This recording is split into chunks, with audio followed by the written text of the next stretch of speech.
కమ్మని చరితము రాదామంటే కవి వాల్మీకి కానయ్యా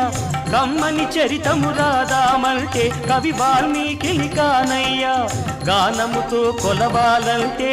ఘన త్యాగయ్యను కానయ్యా గానముతో కొలవాలంటే ఘన త్యాగయ్యను కానయ్యా ఆశతో కోవెల కడదామంటే తహసీల్దారును కానయ్యా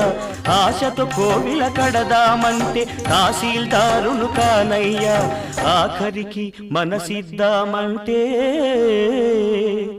అది ఏనాడో నీదయ్యా ఏమయ్యా ఏమయ్యా ఓ రామయ్యా ఎలా సేవించాలయ్యా నిన్ను ఏమని కీర్తించాలయ్యా ఏమయ్యా ఓ రామయ్యా